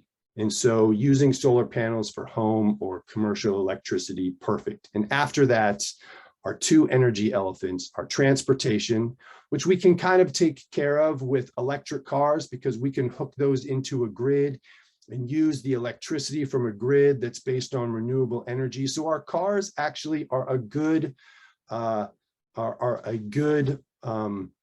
energy use to put into the renewable energy system.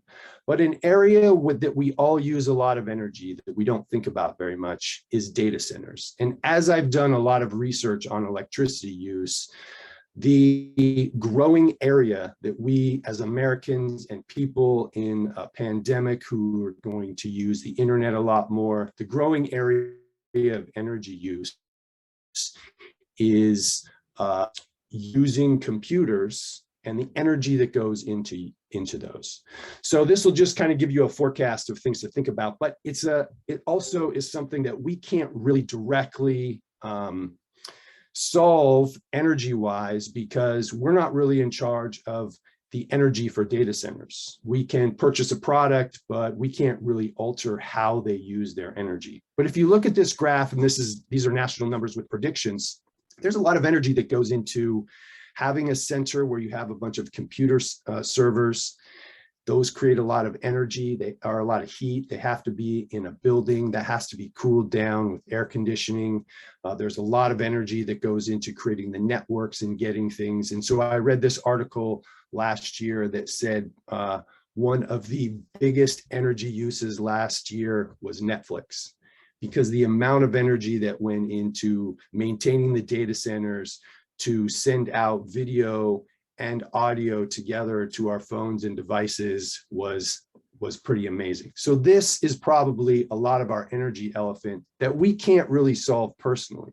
So if we are going to solve our personal energy elephants, our home and commercial electricity is key.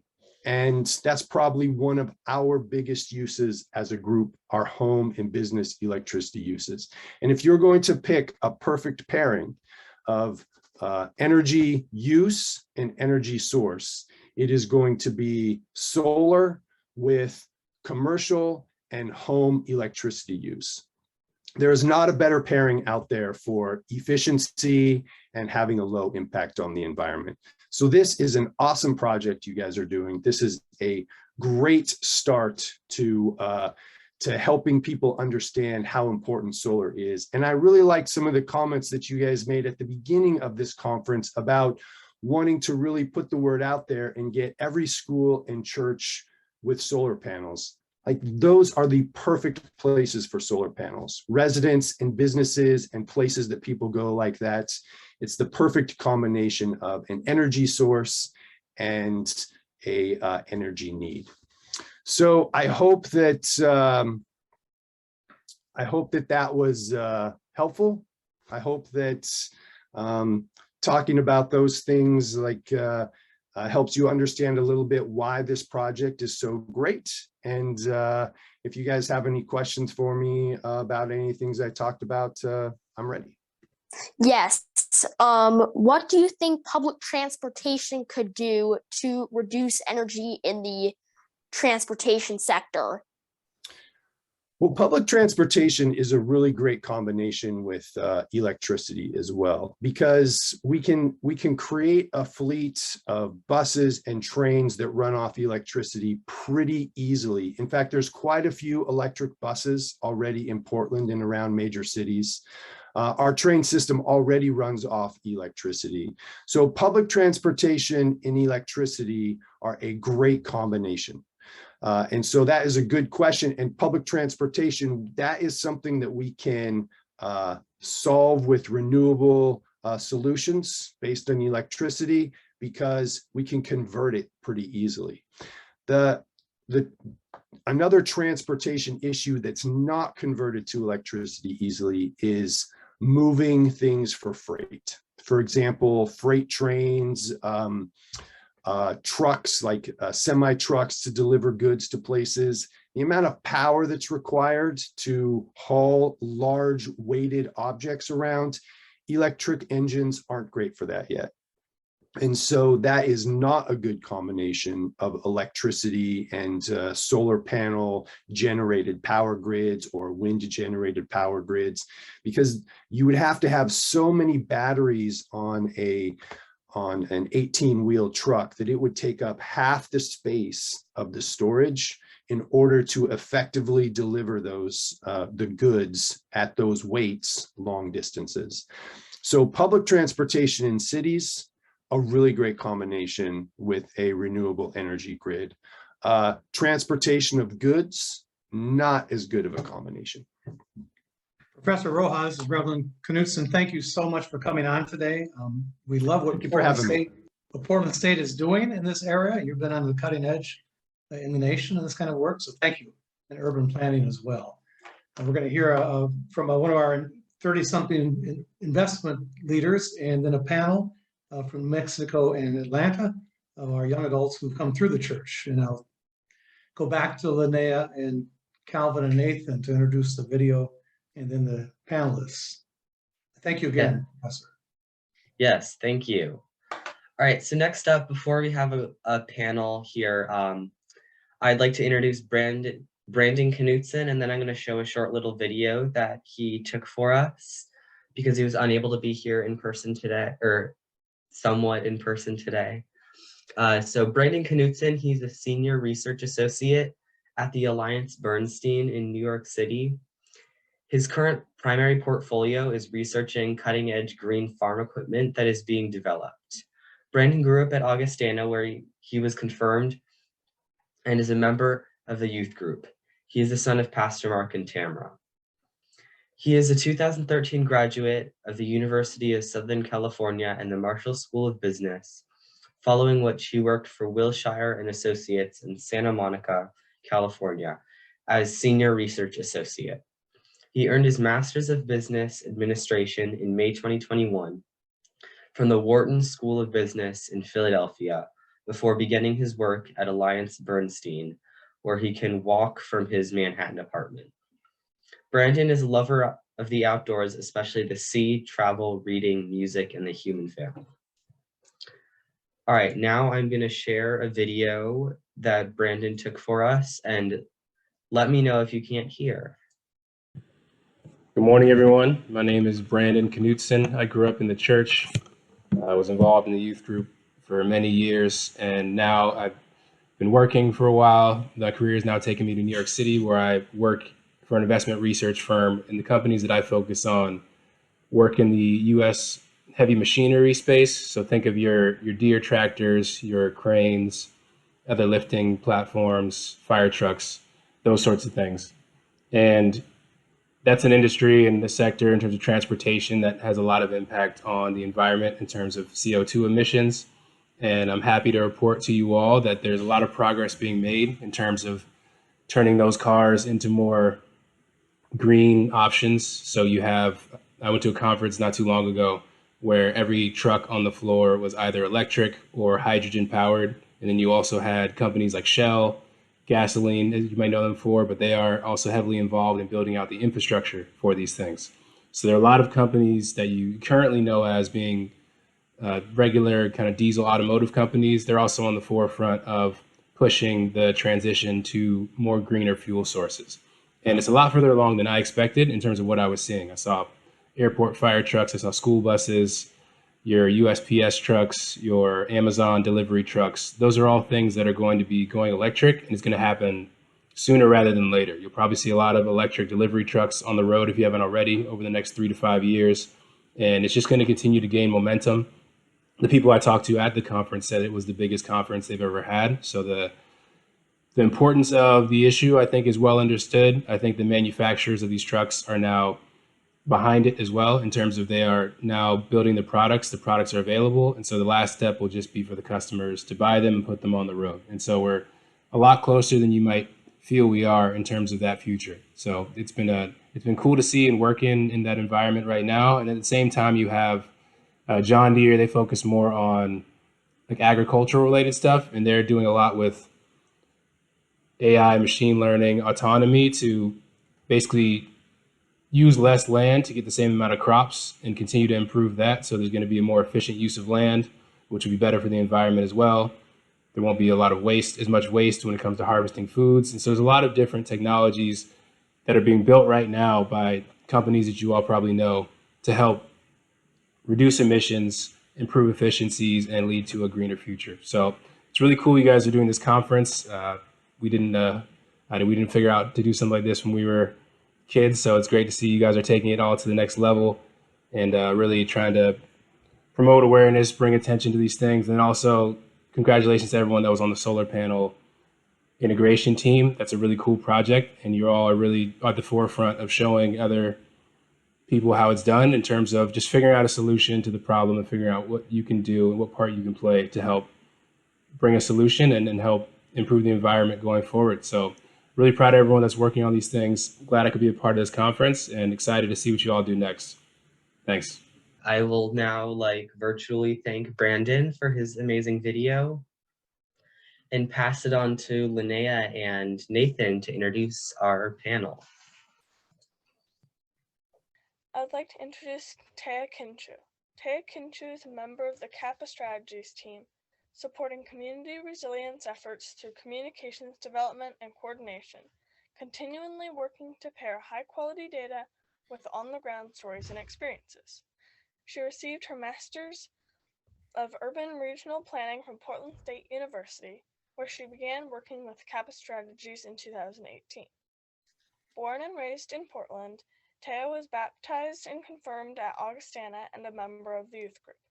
She currently works remotely from her off-grid home on the high desert mesa of Taos, New Mexico, continually adapting resilient strategies, large and small, to her daily life and working to identify ways climate adaptation adaptation, and quality of life can be more and more accessible to all. Yeah, so thank you so much for inviting me to speak today.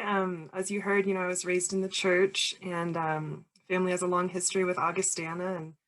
And ever since when I was thinking of what to talk about today, I was trying to think of, where that mix of environmentalism and faith really began for me. And I just had kind of a sweet memory of being in the church nursery. After children's time, we'd go to the nursery and we'd play. I was probably, 4 years old or something. And when Pastor Mark would come get us at the end of the day, he'd always say, leave it better than you found it. And kind of carried that with me my whole life. Definitely make it a goal to have a negative carbon footprint through the course of my life, through the work that I do and the way that I'm living now. And I'm just thrilled to see this project moving forward. I believe I was about 16 when the solar panels were first brought up as a topic for Augustana. And I just had my 30th birthday yesterday. So it took a while, but it happened. And I'm just so proud of the congregation and everyone that works hard to make it happen. So currently I am calling you from off-grid using solar out here. The house we live in is natural building materials. It's called an earthship, the way that it's oriented and built to maximize solar gain and have a lot of insulation to be able to retain the warmth in the winter and then keep the place cool in the summer. And so we do have a solar array. This morning I checked and we were pulling about 600 watts. And we're entirely solar. So we have passive solar for heating and cooling, and then we have solar panels for energy usage. So would love to talk, if anyone has any questions about how to do that, how to make that work, what appliances work and what don't, other little tips and tricks on kind of just keeping your home space cool without using any energy, I'd be thrilled to answer any of those. And then professionally, I'm working for, Eric, you're probably familiar with Vivek Shandis that works at Portland State. And he's one of our nation's lead climate researchers, and he's actually my boss at Kappa Strategies. And so we are looking at heat distribution in urban areas at the human level rather than satellite, so that we can really see where the heat is, where it's getting the hottest in cities and where it's not cooling off in the evenings, because that really tells us a lot about who is at risk for heat-related health concerns. And then we can actually model out interventions, whether it's planting trees or changing, asphalt to a different material or increasing green spaces or deep paving, orienting buildings in different ways, all sorts of things. We model that out to see how we can actually cool down our cities and make sure that that the heat that we're all feeling is equitable. It's not disproportionately affecting our vulnerable community members. So that's my kind of personal relevance to this, as well as my professional, and I would be thrilled to answer any questions any of you might have. And thank you so much for having me today. Question for you, Taya. You got engaged in this very early in life. I know, I've known you since you were 3.5, whatever brand it is. Nick's a little bit younger, but for the young leaders on this call today, because you grew up knowing that you're a leader at every age, what kind of advice do you have for them about being leaders in their schools and their communities? They're already doing this today, but encouragement for them around this topic. Yeah, absolutely. It's a tricky topic, and it's hard to not get disheartened a lot of the time when we're really looking at the realities of our climate futures. When I was a lot of your all's age, we were still, trying to keep it to 350 parts per million, things like that. And we've surpassed a lot of that, and that's very difficult. And now we're looking at climate adaptation, right? Rather than climate action alone. We're looking at how can we continue to have a healthy and equitable way of life under these new and continuously changing conditions. And I would just say that, find the helpers, find the supporters, find your encouraging community. Augustana had a huge role in as Mark said, teaching me to be a leader, knowing that my voice was important and people wanted to listen. And also knowing that all the systems that we're working within are being done by people. It's just people. It's just other people like us. And so it's not this insurmountable thing that someone else is dealing with, right? It's us. And we get to decide for ourselves, you know, how we're going to affect those systems, you know, how we're going to get involved with them. And once you kind of start asking those questions, as I'm sure you're already seeing on this project, you get a lot closer to the top, a lot quicker than you'd ever think you would. You know, it's very quick to, you know, start researching something you're interested in, and then all of a sudden you're an expert in it. So just keep pursuing what you care about, keep your faith and your optimism, find things to celebrate as you move through, you know, the difficulties of our environmental realities, and understand that, you know, you are the change. We are, and we gotta. Tell everybody the name of your dog. Our dog is Maybe. Yeah, we have a dog, a cat, and a couple chickens out here. They're all having a lovely day. It's real pretty out. Did you build your house? What was that? Did you build your house? And what is the building material for the walls? Great question. So we actually found some property out here, and then we're kind of scoping out what type of style building we wanted to do when our friends that built this house decided to move and start a new project. So we bought their place. So they actually bought it. They built it themselves from scratch. It's mostly earth bag, which is kind of like a long skinny mesh bag that you just fill with the right mix of sizes of materials, right? And then you actually kind of do it like the best analogy I can ever think of is a Swedish wedding cake, where it's, you know, little rings on top of each other. So that's how you get that really good, dense kind of earth insulation that holds the heat in the winter and then keeps us really cool when we block out the sun in the summer. So it's primarily earth bag, as well as adobe, which is mixed using, you know, soil that we have on site at the property, as well as straw and sand. And then the south facing wall is all windows. And so that wall is stick frame with that maximizing southern exposure, again, to maximize that sun in the winter.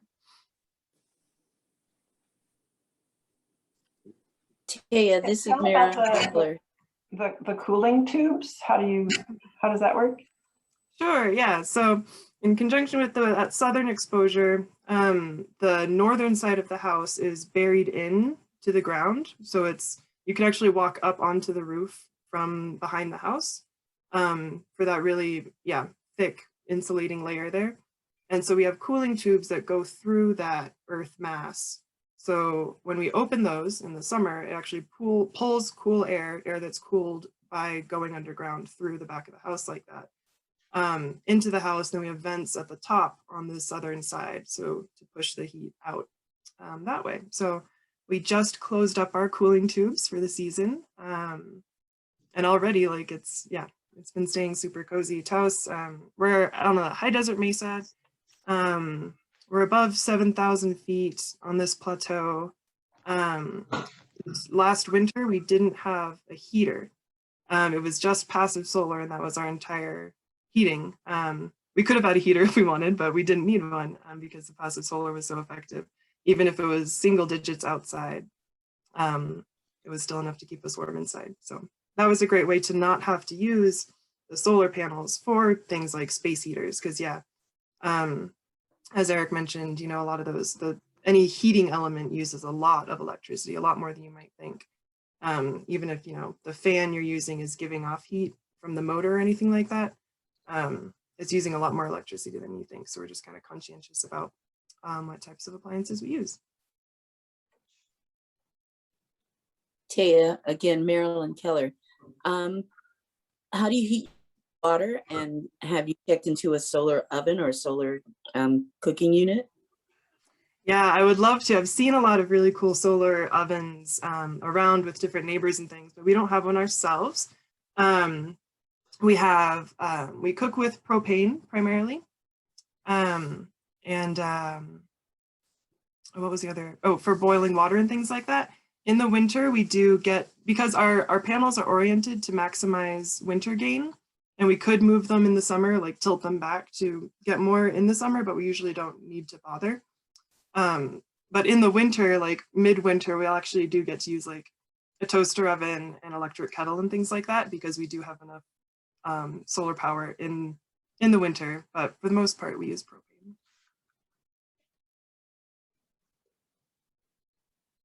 Thanks. Mm-hmm.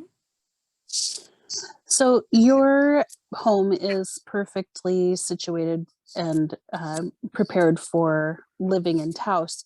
Do you have recommendations for how we could integrate some of these things into existing structures in Portland? Yeah, absolutely. So I'm very interested, both personally and professionally, in adapting some of the earthship building principles to urban areas. There have been earthships built in urban areas, and they've kind of experimented with doing them in, you know, cooler areas, rainier areas, all that kind of stuff. So if you're interested in that, just Google earthships, and there's more than you would ever want to know about the topic and how they kind of adapt it for different areas. But I would definitely recommend, you know, like the house that I grew up in, my mother Joyce is on the call, and you know, we didn't have air conditioning in that house. It still doesn't, but so we always learned all these little tips and tricks for keeping it cool in the summer. And you can do a lot of things with curtains and doors and understanding how the air moves through your space. You know, not leaving the doors open during the hottest parts of the day, you know, feeling whether inside or outside is hotter or cooler. And kind of figuring out the best times to open everything up and then close everything off. We have thermal curtains on our south-facing windows that for the summer we keep almost entirely closed, and it's kind of like a cool cave in here. But then we open all those up to get that sun when we want to warm up the inside of the house, right? So using curtains to block out sun, insulation obviously is a wonderful, huge thing you can do. You know, the better insulated your space is, the more efficient your heating and cooling mechanisms are going to be. And then just, you know, figuring out other ways other than just always going to the thermostat. You know, if you can put on a sweater or maybe put a cold, wet washcloth on your forehead instead of, you know, cranking up the air conditioning, you know. All those little things of, like, personally, I really enjoy figuring out how to be comfortable in discomfort. And, you know, letting your body fluctuate in temperatures from cool to hot, you know, helps you regulate yourself better. And so if that's an option for you with your health situations, you know, just kind of letting yourself feel the changes of the season and not always have the thermostat set at 68 or whatever it might be, you know, and then just finding all those different adaptations to heat and cool your space efficiently, and just kind of being conscientious of fuel and power usage. Well, Thea, thank you so much for coming on today. It's thrilling to see what you're doing, the work you're doing. It's cutting edge, and you've been doing this since you were a child. So keep on going. The best is yet to come. For our other panelist, I'd like to introduce to you Nicholas Tucker. And Nicholas Tucker has been involved with Augustana for many years. He earned a BA in architecture from Columbia University with honors, graduating in 2018. Nick has been at Board of Architecture and Interiors, Portland, Oregon since 2019 as the equity coordinator. He is currently working on the project to rebuild De La Salle North Catholic High School on the former site of St. Charles Catholic Church in Northeast Portland. He is with us today to speak on green buildings and architecture. Please welcome Nicholas Tucker.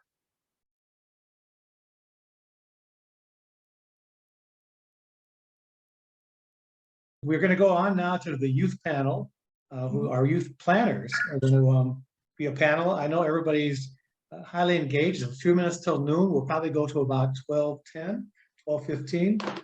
If Nicholas comes on, let us know, Marilyn, and we'll make sure he gets some time as well. But I want to say, before we go to the three youth who have been key planners for this, a big thank you to a person who's been very silent during this conference, but was key to this process, with Rebecca Dotson, our Christian Education Director. She brought us together every Monday night for the planning. So thank you to Joyce Kenshu, who is our office administrator. You cannot do a project like this without having the most efficient administrative staff, because when documents were needed, she could make those happen. A big thank you to Marion Keller, our youth ministry director, as well as a great vocalist, for her work on this. To other staff members, Francisco Aguirre, who could not be here today, but who's also heads up Viva Migrant Network, and he's providing 2 day laborers. We're going to learn from Neil Kelly how you do solar installation. They're going to be paid in this project. That was part of our work. And I do want to say Augustana is home to the Augustana Center for Systemic Change and Justice, which means we have 8 nonprofits ranging from Familias in Action with 20 staff to the Society for Haitian Arts, Culture, Social Support. Community Alliance of Tennis began at Augustana. I can go on and on. It's a hub of energy which helps the energy process with the solar, the human energy. To the 3 lead planners, one is not here today, who was early on, was Ben. I think he may be on the call, but he's working on the youth gun initiative to end violence from Augustana. The 3 who led this conference today, to Nathan, L, and Calvin, and Linnea, fantastic work. Now we want to hear from you from the heart. When we began this process, we asked you, why is this so important to you? And you just had it in a moment's notice what to say. So 3 of you would close us out with the panel, then I'll have a closing blessing, and we'll wish everybody a great day in wherever you are. My name is Nathan, and I'm a 7th grader at Beaumont Middle School in Portland. I've always had a strong interest in the environment and the outdoors. I attended school environmental groups. When I heard that Augustana was getting solar panels installed, I was excited. I decided to donate some of my allowance to the project. Solar energy is an exciting type of energy. It is so important to have renewable energy without harming the environment. And having the ability to get it installed in your house is great. You know you're getting clean energy. It is great that an old building in my neighborhood is getting solar panels. It sets a good example for other buildings and is a great symbol for our community. Hi, I'm Linnea, and I go to Grant High School. I've always been interested in both saving the climate and creating things. This past summer, I did an internship at Portland State University, and I had the opportunity to create 2 portable wind turbines. And it was an amazing experience, and it further cemented my hopes of working to protect the environment through my love of engineering.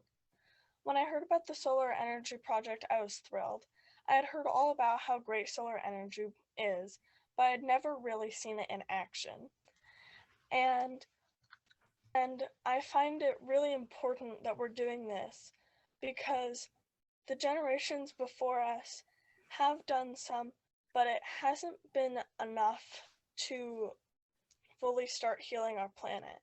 And it's up to us now so that the future generations will survive and won't have to deal with this terrible fiasco.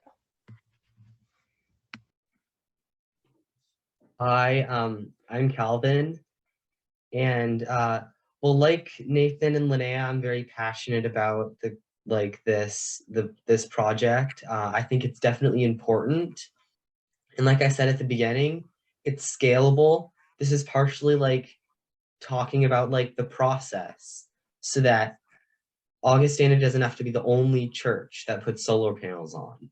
You can put it on a bunch of buildings across the country. And that would be great to help care for the creation so that future generations don't have to deal with the warming climate. And yeah, so that's like the important thing to me. And I don't want it to be 150 degrees in the summer when I'm older. I don't like it when it's hot. So I think if we can slow climate change now and stop it now, that would be, yeah, it's our duty as Lutherans. Are there questions for these 3 from any of the people on the call today? Yes, you can also put it in the chat if you're not comfortable speaking.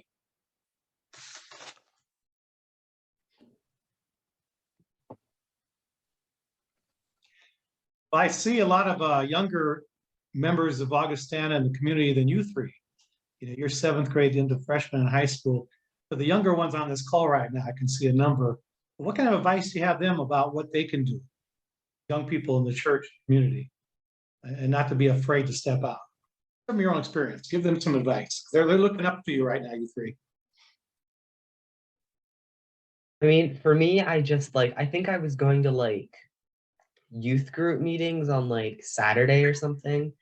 And I just heard about this project and I was like, all right, that sounds cool. And I came on for a meeting and I got hooked in, and now we're leading a conference with people from like 6 or 7 different states across the country, telling them about what we did to get solar panels installed on the church.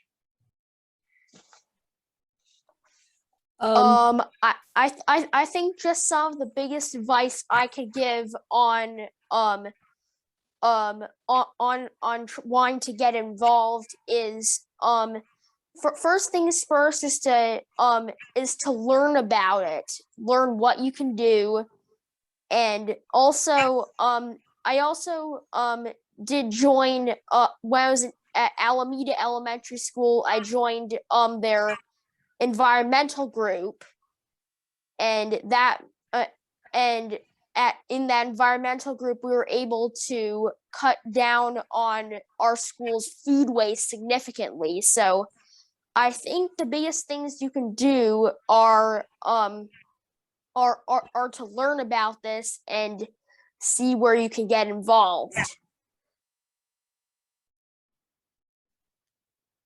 Linnea, I think you're gonna go. Yes. Yeah. And then also looking for the opportunities rather than just like waiting for them to come to you. You just have to like go out and like actively look for and take part in any of these actions, be it a protest or donating or leading a conference. Thank you to each of you. Do you want to say anything else? A question for the panel, if we have time. Yes. Yes. So one of my favorite things doing climate adaptation planning is future visioning. So it's kind of an exercise we do when we talk to community members about what their visions for a resilient community in their home community looks like. A climate resilient one, a socially resilient one. And I would just love if each of you could take a minute and just give us an idea of what a resilient Portland looks like to you, what you kind of look forward to in your climate futures, and what goals we should be working for. I think like in addition to like solar, there's also like non-energy related things we can do. Like Nathan mentioned like eliminating or decreasing food waste, but there's also like planting trees so that the city isn't just like a giant slab of concrete that's just going to get hot. Like the trees, they can absorb the heat, and doing things like that so you don't need as much of the energy, and then also using renewable energy like solar or wind or hydro or all the other types of net zero energy that there is. Oregon State University is already making the first wave power lab ever, and so I think that that's pretty darn cool. And also I would like to build a small wind turbine to put in front of the church, and or even multiple, and also have those to also harness even more energy. The thing is, with a greener Portland, I feel like one thing that we could do better is to improve our public transportation network that we have here in Portland. when Max got started back like 30 or 40 years ago, that was a big step. And today Max has gone up to about 100 stations. So maybe expanding Max a bit, adding more frequent bus service, and also working on more renewable energy sources, and I think all this is possible because in last year in 6th grade in online school, in science class we did a project where we had to design a net zero home, and I just saw a ton of ideas out there, so the future is bright. That's wonderful. Thank you so much. So on that note, we're going to bring things to a close. Really want to thank again Calvin, Nathan, Linnea for your leadership. And you have a lot of people on this call. We always hear say there's no retirement, there's no minimum age. We have 90-year-olds in the church who are standing right alongside you and saying, keep leading, we're going to go with you. And that's how we do it. I really want to say a big thank you to all those leadership in the congregation. We're a congregation, for those who are not part of the congregation, Augustana is a thriving, multicultural, multinational, multi-generational congregation called by Christ to work with our sisters and brothers, Muslim and Jew, Native American spiritual leaders, Hindu, Buddhist, Sikh, other people of faith, and just goodwill to weave the beloved community where all have life, where justice and peace kiss, where everybody's welcomed and affirmed for who you were created to be. That includes our sexual orientations, our ethnicities, but we're together, we're going to work to renew the earth for generations to come. And so we want everybody to continue to work and celebrate the human family and the earth we are part of. Next steps for Augustana. Well, first, a big thank you to Robert and Elizabeth Morse for taking the chair of the Creation Care Committee in the church. They did a marvelous job these last 18 months with more to come. I thank you for the leaders, elected leaders of the church. I think of our congregational president, Mark Witham, who's an electrician. I think of our electrician, Steve Lanuski, who's given so much of his time to this project. I think of Greg Alverson, who led the roof process, building committee, Glenn Jacobs. I think of our two vice presidents, Susan and Ramona, who will be president next year as we move into the next phase, partnership with leaders in the church, to Edward Ryan, chairing the foundation, and Ansel Johnson, who's keeping the books, and to Linda, and I can't go through everybody. We have a large foundation. We have a large council on purpose because there are many perspectives from very many communities. It's a very healthy process. Robert and Elizabeth could attest. Every time we came up with an action item we needed to run through the church, it moved smoothly because it's a healthy process. When the congregation voted to go the next step, with 60,000 needing to be raised in just over a year, nobody flinched. They knew it was the right thing to do. They voted unanimously, and the funds have come in. So young people and all of us always remember, when you have the vision and the dream, work hard, and the resources will be provided. We can get there. And so what are the next steps for Augustana? Of course, as it was mentioned by the Morses, we'll have a major ribbon cutting, inviting our colleagues from Blue Sky, Portland State, Neil Kelly, Fisher Roofing, and others in the community, but other organizations. NAACP will be there, the Urban League, Coalition of Communities of Color, school leaders will be present for that, and faith leaders. And as we do that, we're going to change our signboard out front. I'm looking at my neighbor's house across 27th, and he makes our signs, donates most of them, but he makes them for the timbers as well. He'll be putting new signage that'll explain this project right by the bus stop, so everybody will see the partnerships with Blue Sky and others on this. And we're going to take our big sign on the side of the church on 15th where it says Augustana Lutheran Church with a cross, 1906. On the left side, we're going to put sanctuary since 1996, one of the first churches of the nation to be standalone immigrants, and those are being literally arrested and deported. We've always stood with them. The other side is going to say Solar 2021, and it will be one of the first solar sanctuary churches in the nation, which is very exciting. The other thing we have in process is a resolution, as we did for sanctuary. We're going to take a resolution to our 110 churches in Oregon, calling for an all-out commitment to make them all green over the next couple of years. And then we memorialize our whole denomination, 11,000 congregations at their next assembly to do the same nationally. So one micro, never underestimate, like Taya's house that she explained. One good example like that inspires others. And we'll use Augustana as a teaching congregation. Young leaders, you'll be teachers. Get ready to be teaching people from all around the nation. For Sanctuary, we taught people in New York and Wisconsin and Texas, New England and Harvard Square. They want to know how you do this. So we'll be doing the same with this, because we always believe that what we do in one small place, like a corner on 15th and Knott, can have tremendous implications for the rest of society, not because we're so great, no, but because we're able to do something with God's grace and make it happen with lots of partners in order to help change the direction this earth is headed. So thank you all for coming on today. Again, to the leadership team that put this together, Calvin and Nathan, Linnea, Marilyn and Rebecca, Robert and Elizabeth, your work is wonderful. And thank you to the congregation.